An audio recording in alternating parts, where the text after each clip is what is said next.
very, very excited that you were able to download the Dave and Darren's Top 5 Things podcast. Obviously, that's happened, and you're here, and you're listening to it, and we thank you for that. We hope you'll enjoy the top 5 things that we're about to present for you. My name is Dave Lavora. This is my partner, Darren Petra. Hello, Petra. Hello, how are you? Yeah, the podcast. I love... Oh, you're asking them, not me. I was going to say, we've been in a room together for a couple hours. You know how I'm doing. Yeah. You're asking the audience. Yeah. Okay, I get it now. Kind of weirdo is what you are. It's a weird question for you to ask me. How am I? The podcast is brought to you by Nature's Treatment of Illinois. They've got 2 locations. One is in Tech Drive in Milan, the other one West Main Street in Galesburg, and now they're both open 7 days a week. You can sign up for the newsletter and connect with Nature's Treatment on Twitter and Instagram. Here's number one. Number one. The Winter Olympics are over. Did we do okay? I don't know. Norway, your big winner. Norway. Well, I guess that makes sense, as it's always winter there, I'm assuming. Although a Finnish cross-country skiers in the news this morning. This was the 50-kilometer race on skis, a cross-country ski race. Remy Lindholm is this cat's name. Ended up finishing 28th. I don't know what kind of medal you get for 28th. Aluminum? You finish. They give you a certificate of participation. I'm finished, so I have to finish. Remy Lindholm of Finland froze his penis during the race. On purpose? Anything to give me an edge. How is that an advantage? He had to apply a heat pack to his genitals after the race because his penis was frozen. He says here, you can guess which body part was a little bit frozen when I finished. When the body parts started to warm up after the finish, the pain was unbearable. Organizers were concerned about the competitors because the winds were freezing. And they ended up making the 50-kilometer race just a 30-kilometer race. Well, how do you do that? They had to shorten it because it was too cold, apparently. Yeah, but that's not fair. What if you're someone who finishes strong? Lindholm told reporters that it was one of the worst competitions I've been in. He was on the course for an hour and 16 minutes. You only wear a thin suit and underlayers along with plasters covering your face and your ears. I'm strongest in the last 20 kilometers, man. Right. This is BS. Alexander Bolshinov got the gold, followed by his teammate Ivan Yakumushkin.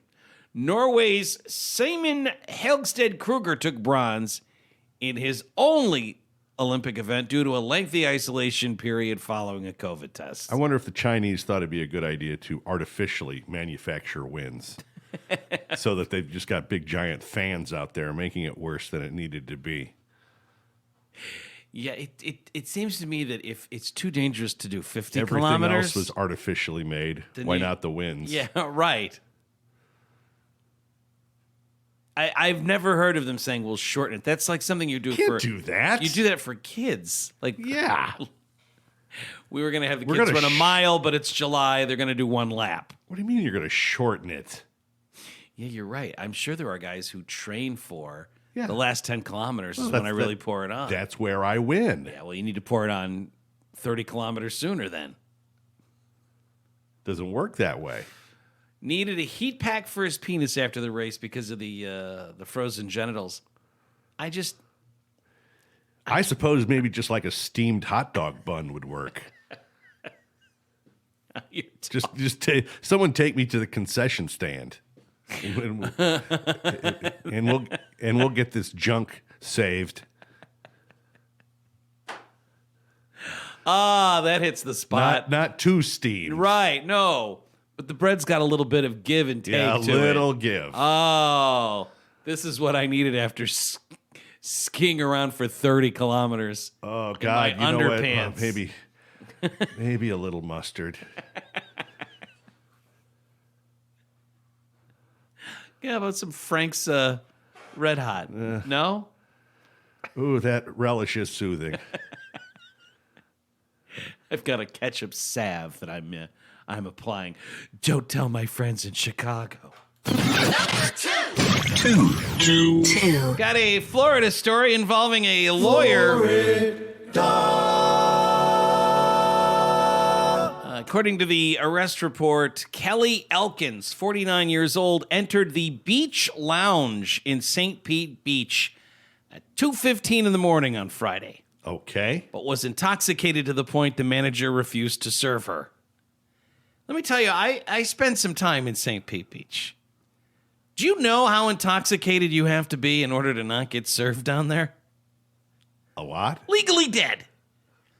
She was refused service by the bar manager, so this woman, who is also, by the way, a lawyer, went into the restroom and then emerged unclothed and completely naked. What do you think of this? I know you wouldn't serve me with pants on, but what about now? I will live out my days naked and free. Instead of departing, Kelly Elkins walked into the restroom and then came back out to the bar, unclothed and naked. When Elkins refused the manager's request to put some clothes on, the cops were summoned. Upon arriving at the bar, the sheriff noted that Elkins was still naked and had to repeatedly be told to get dressed. The attorney would only put on a hoodie, which she refused to zip up. She would only wear 3 drink umbrellas.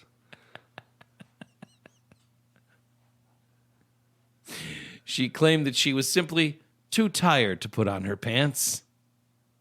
Elkins' naked antics played out in front of several bar patrons. Pants are for losers. She's been charged with disorderly conduct, booked into the county jail, which she was later released on from her own recognizance. She was admitted to the Florida bar in 2001 and is also a licensed real estate broker.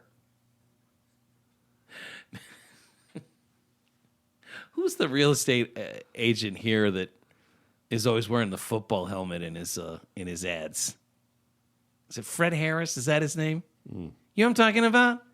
He's in the commercials and on the signs. He's got a football Oh, you know helmet what? on. I don't see any of those shows anymore. No? No, are those shows still on? I don't know. You're right. I haven't seen him. Where they start flashing all the different properties and this is the person who's going to take care of it for you? Do you remember That's never on anymore, is late it? at night, too, they used to have the local infomercial for Doll Ford, where Yeah. the two guys would banter back and forth about the vehicles, and it would be like, this car is red, and ready for you. Yeah, right. We were part of that once. You get to be on it? No, we did a whole show with them. You and me? Yes. I have no memory of this. Don't you remember?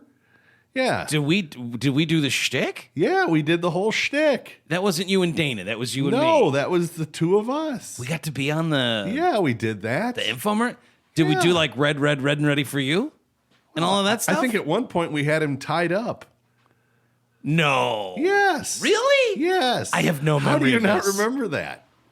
I don't know. There's a DVD of it somewhere. Really? Yes. I don't have that DVD. Well, we did it. Is this a DVD that you gave away? Well, I don't think I gave it away. Like at a remote? I do remember when we were on Fox 18 when Star Wars was making its debut on television. Yeah. And they superimposed my head on a chicken's body. Well, we were doing chicken jokes. Why were we doing chicken We jokes were for referring Star to you Wars? as a chicken for some reason. You were a chicken. And then they put my But head yeah, on we a did the whole- chicken body we did the whole- for Star Wars. The doll Ford thing. I don't remember doing that. Yeah. Oh my gosh, that's something I would put on my resume if I remember doing it. Darn tootin'. Wow. Red, and ready for you. So the premise was that we kidnapped him and we took over the show? Maybe. I gotta reach out to some people and see if I can find that somewhere. Because that's a Quad City highlight. I don't know how I have no memory of doing that. That might have got left behind in the old building. I don't know. Yeah, I guess that's. But you've got people. But that would have been a long time ago, right? Well, it was a while ago, yeah. Gosh, I don't remember doing that. Now I kind of do. Well, yeah, But I don't know if because it did happen. Are you putting the idea in my head that it happened, or No. did it actually happen? No, it actually happened. And this is a slick one owner with all the toys. Yeah. This car is blue, and ready for you.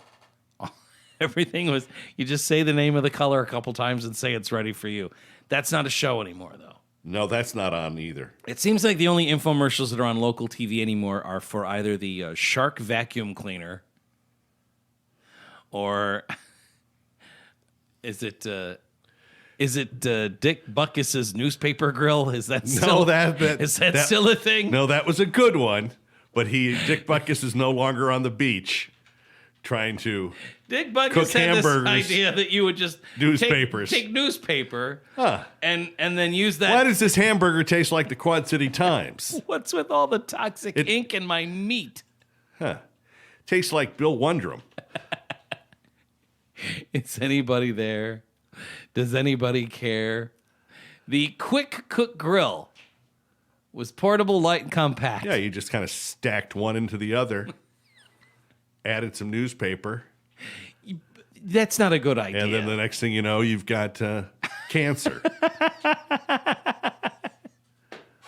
This burger tastes. I don't know. Use newspaper for fuel as it cooks 5 times faster than charcoal. How much newspaper would you have to use? Because here's the thing: couple Sunday editions. Newspaper goes up pretty quick, right? Yeah. The Quick Cook Grill. This was something that Dick causes lung cancer after one use. Allegedly.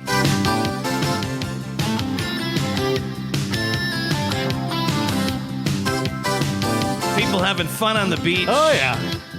And here is number 51. You know what I could go for? A burger. All right, this is just a bunch of shots of people having fun on the beach. But they look hungry. They do. For meat and ink. The Great Cookout Challenge. Ordinary charcoal cooking versus the Safari Quick Cook Grill. Which will cook fastest and deliver great outdoor taste? The Quick Cook Grill comes out of the handy tote box for assembly. Look, the Quick Cook Grill uses only newspaper to cook, which is safer for the environment.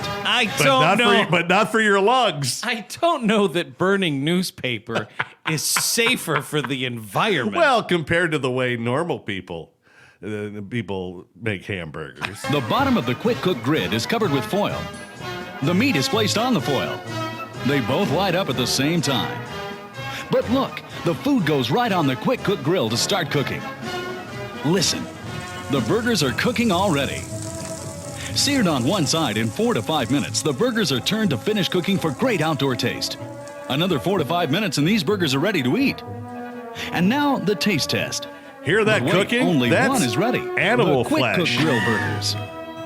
It doesn't taste like paper. It tastes like great outdoor cooking. It doesn't taste like paper. What? That's the first thing out of your mouth? Are they grilling newspaper? Wow, this meat doesn't taste like paper. It tastes like great outdoor cooking. It looks like we'll paper mache. To wait for the taste test on the ordinary charcoal cooker. Now for cleanup. The Quick Cook Grill nests inside itself. Just empty a few ashes in the foil, put it back in the handy tote box. Just and you're empty on the your ashes into the ocean. Make sure you put that hot grill back into the cardboard box. That won't be a problem. way. Meanwhile, the burgers are just now going on the other cooker, and you know what the cleanup will be. Quick Cook Grill pays for itself in just one cookout season. How? The cleanup on a normal grill, well, you know how it is. A living hell.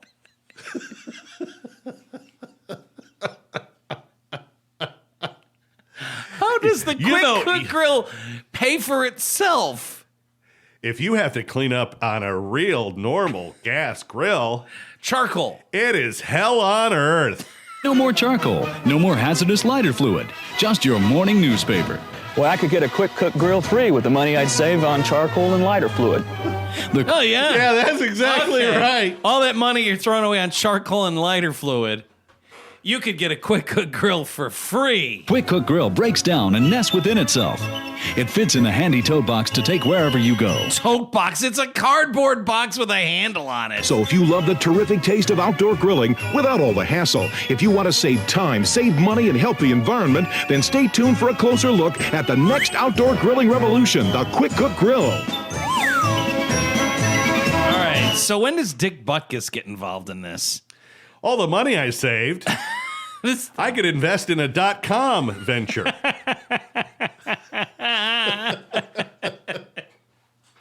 I'm going to take all the money I save and put it into...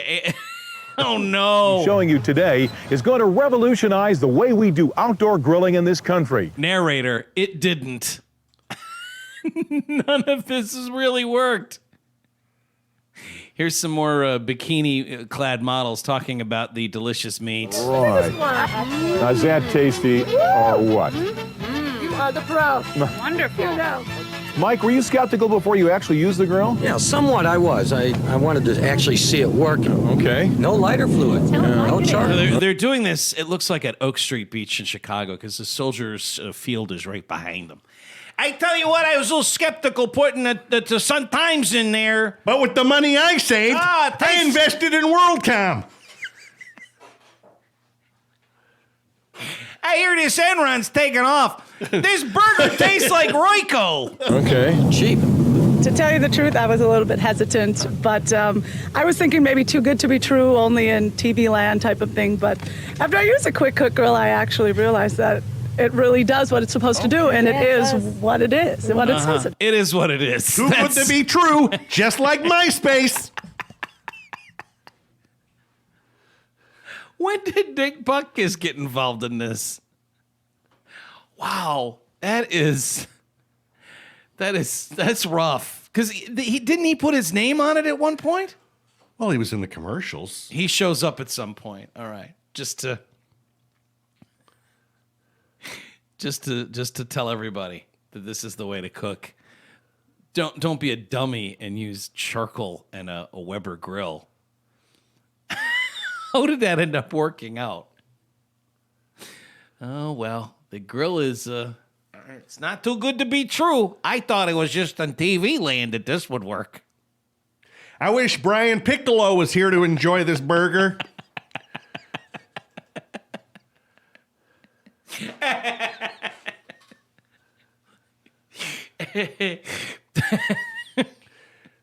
This burger brings a tear to my eye, not unlike Brian's song. And now the newspapers are ashes, just like Brian.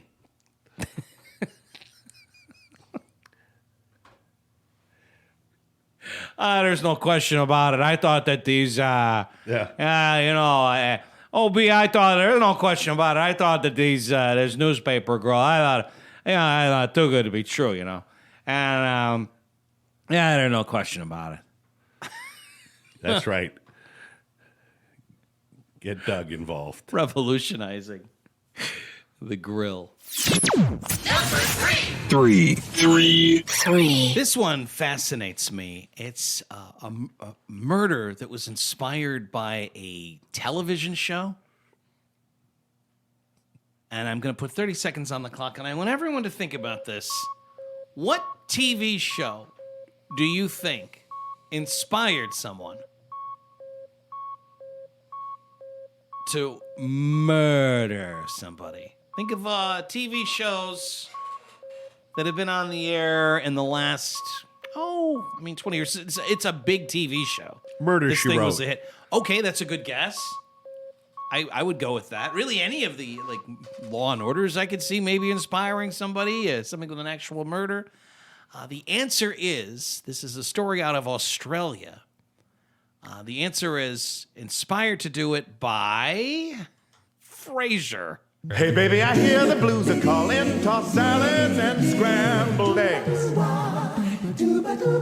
And maybe I seem a bit confused. Yeah, maybe, but I got you pegged. That song makes me want to murder. Oh, you're so precious, Frasier Crane. An Australian woman knocked out her wealthy boyfriend with a sedative-infused milkshake before gassing him with helium pumped into a plastic bag over his head. Boy. I don't remember that That was an episode of Frasier? Niles, will you help me with this? Natasha Beth Darcy, sentenced to 40 years in prison, found guilty of the 2017 murder of her partner, Matthew Dunbar. She tried to make it look like a suicide. And she says she was inspired by an episode of Frasier.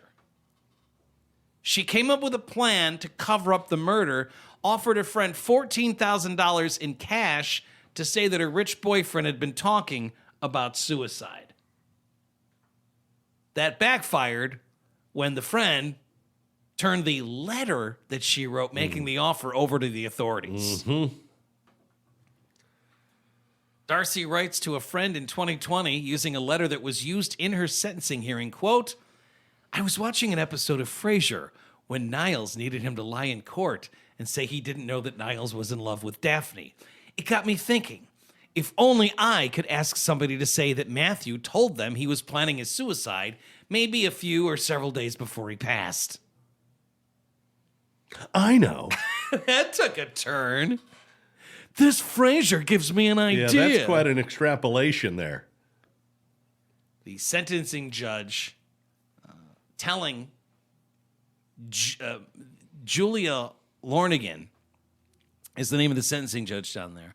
She's telling Natasha Darcy that the earliest she can get out on parole is 2047 for a crime the judge called, her words here, stupid, clumsy, and ugly. Thanks, Judge. Gosh, there's a lot of badness in the world today. I see it in court every day. I've sentenced boys younger than you to the gas chamber. Didn't want to do it.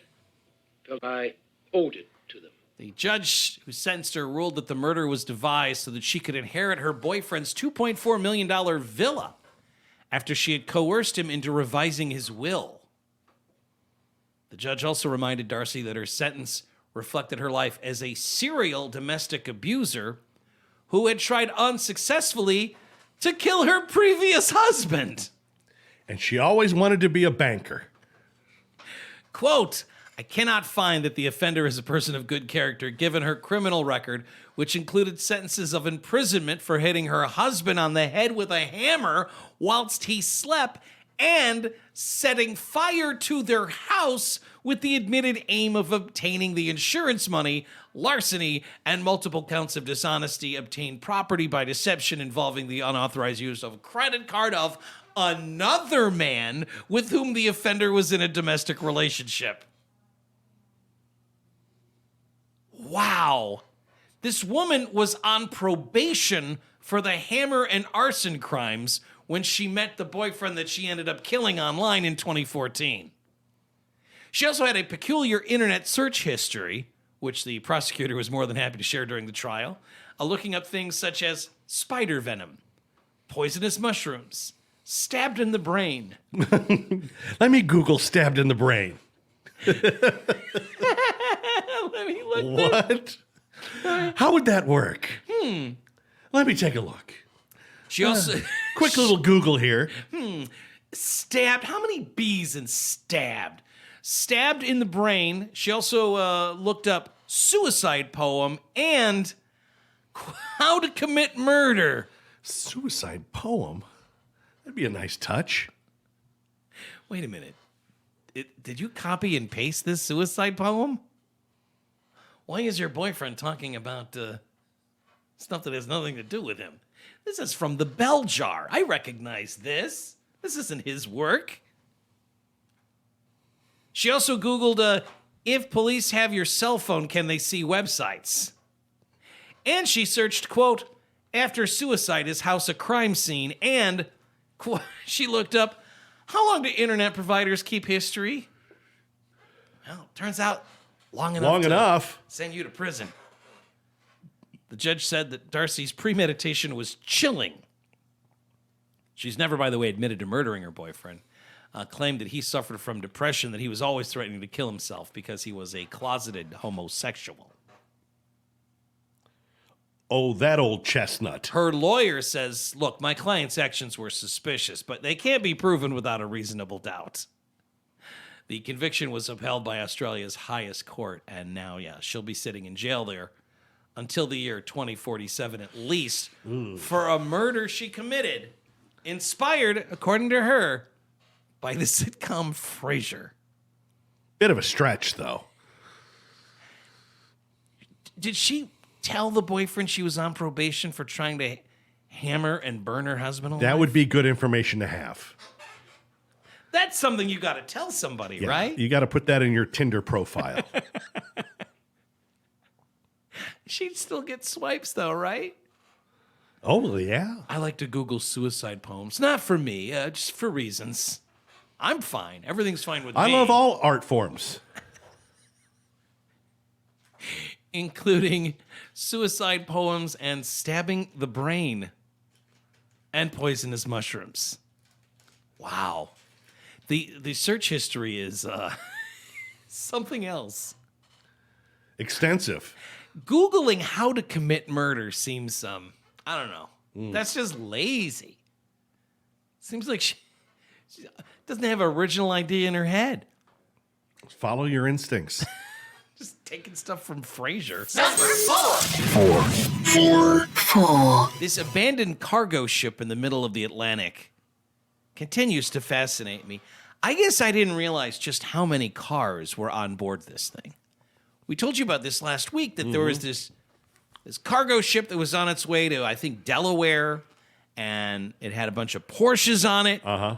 And the people that were waiting for the Porsches were very upset that their cars were in the middle of the Atlantic on fire. Everyone that was on board the cargo ship was rescued safely when the thing caught on fire. It's still very much on fire. What I guess I didn't realize last week, and maybe this information wasn't made available to me, it's 4,000 brand new cars that are on this thing. Oh, my God. Yeah. 4,000 brand new cars are still on fire in the middle of the Atlantic. And there's no one there to put out the fire. So these things are just catching fire one at a time. And eventually the whole thing will go up in smoke and end up at the bottom of the ocean. The ship driving the cars is the Felicity Ace. It left Germany on February 10th. It was supposed to land in, what did I say, Delaware? Rhode Island is where it was supposed to land. Okay. On board the ship, 4,000 cars that had rolled off the production line at Volkswagen Auto Group. Regular Volkswagens, but also Bentleys, Porsches, and Audis. Wow. 4,000 vehicles going to the bottom of the briny deep. By February 16th, a week before it was going to arrive here in the States, the ship had reached the Azores Islands, which is 900 miles off the coast of Portugal. And then they sent out an SOS. The crew did its best to put the fire out, but their efforts were to no avail. 22 members of the crew climbed on board a lifeboat and left the ship. I bet that's an interesting feeling. Getting in a lifeboat with 21 other dudes and just watching a cargo ship go up in flame. Cause of the fire is unknown. It's not like you can get on the ship to start doing some arson investigating, right? I mean, who knows? It was Dick Butkus's hamburger grill. Well, now that makes all the sense in the world. There were some electric vehicles, and some are speculating that the lithium-ion batteries, those things could have gone up. You can't put out a burning lithium ion battery. If a lithium-ion battery is on fire, you don't put water on it. That's the last thing you want to do. Well, it might become again an artificial reef. 650-foot-long ship built in 2005. It's regularly carried both luxury and regular cars across the Atlantic. Got a serious scratch and dent sale coming up in Rhode Island here soon. Yeah, if somebody gives you a real hell of a deal on a Volkswagen in a couple of months, ask some questions. Price to move. This car is submerged, and ready for you. Meanwhile, in Hawaii, and another ocean, we had to scramble fighter jets to intercept a white orb that was hovering over Hawaii. Did you hear about this? Multiple stealth fighter jets were seen intercepting a white orb UFO that was flying over Hawaii a couple of days ago. Witnesses noticed a peculiar object hovering over the island of Oahu. According to UFO Sightings Daily, F-22 jets were caught responding to a series of reports which said the object was stationary for a period of time. Just this white orb hovering over Hawaii, then they had to scramble jets. Now, I think the military story is that it was a balloon.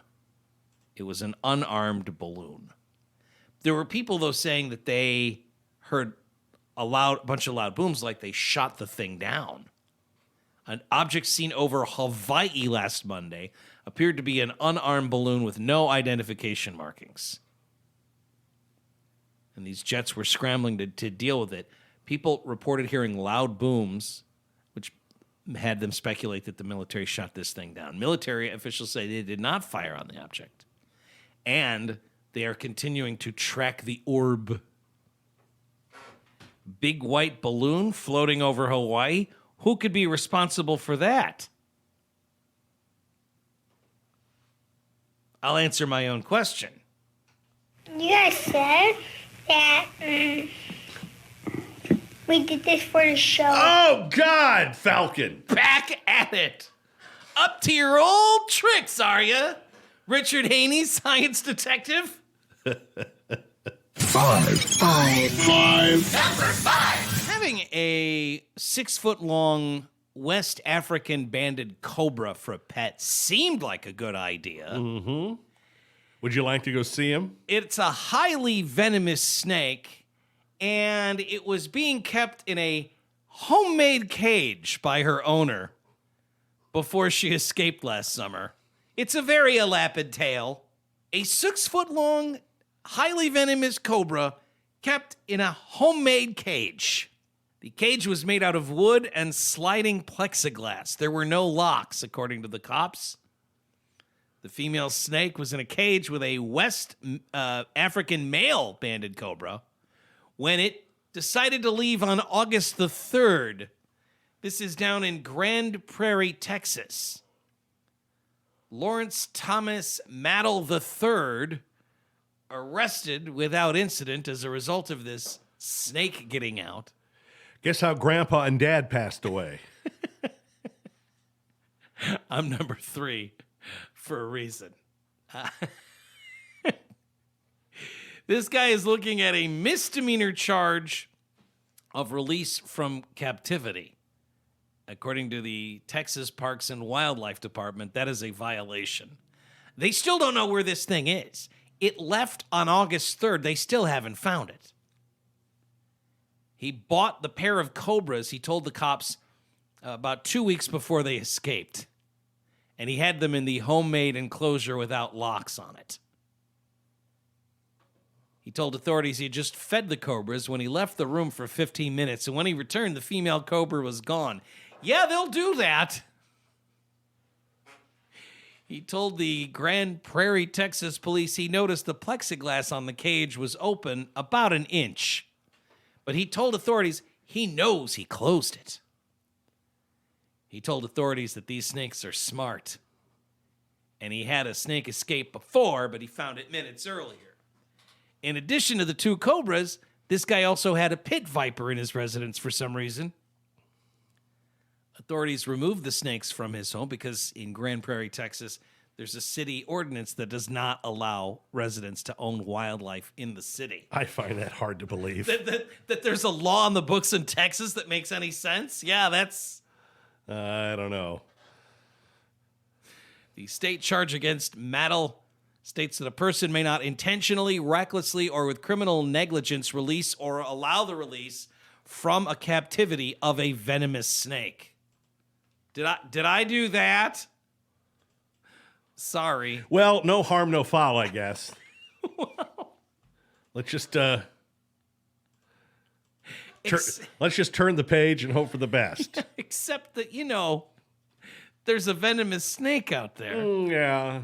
Friday Night Lights. I don't know. This happened in August. So the hope is that somehow the cold killed it? I'm hoping. Game night. Big crowd tonight. The stars at night are big and bright. There's venomous snakes in Texas. I'm also troubled by the fact that it's described here as a highly venomous snake. Yeah, the venom's very concentrated. Oh, no. It has not been located. The snake is still very much on the loose. There's a snake that could be at the gate. An expert on wildlife removal telling the police in Grand Prairie, Texas, that a homemade cage was not sufficient for such a highly venomous snake. Trying to find a professionally made one is not as easy as you think. I tell you what, man, you think I can find a venomous snake cage that'll... Listen, I Googled. I did some legwork. I did my research. You know what they want for a professional cage? You know how much money they want for a professional cage? What am I, made out of money? Good God. Made it myself with some plexiglass and some wood. Just turned a crib into a little plexiglass, a crib. The escaped cobra was kept in a container with no locks for 13 hours. The Fort Worth Star-Telegram obtaining arrest documents showing that the 6-foot-long snake was kept in a homemade container without any locks. The sliding door was open for an inch. But that don't make no sense. I know that I closed that gate. I know that I closed it, but them snakes is tricky. Them 6-foot cobras is tricky. Sometimes they do a hypnotizing on you. You know, they say, look at me, and they shake their tail. Next thing you know, you're all hypnotized by them. Well, I mean, if you're in North Texas, keep an eye out for a 6-foot-long snake. Someone, by the way, has given this snake its own Twitter profile. Okay. Someone is tweeting as it's at Cobra Grand, the Grand Prairie Cobra. Favorite song? Saga. On the Loose. Is it all over, Rock? I guess so. I didn't think it'd be like this. That's it for Dave and Darren's Top 5 Things podcast. We're so glad that you listened to it and downloaded it. You, I hope, are subscribing to it. That'd be nice. And tell your friends that they should enjoy it too. Your friends are always asking, anybody got any suggestions for a podcast? You know, maybe throw us out there. Right over here. Podcast is brought to us, as always, by Nature's Treatment of Illinois. Yeah, their goal is to fully understand their clients' needs physically, mentally, and emotionally because they know it's not easy to live with a chronic illness. Their experienced wellness consultants will sit down with you and discuss what options are going to work best to make you feel more comfortable. Frequently asked questions are answered on the website, and that is ntillinois.com. Until we get a chance to do it for you again, hang loose, kooks. And you stay classy and safe. Quad Cities. Come on, Quad Cities, represent. This is for the Quad Cities record spot. Davenport, yeah, we keeping it locked. Rock Island, come on, and it just don't stop. East Moline, yeah, they keeping it hot. Peace out. Stand clear of the closing doors, please.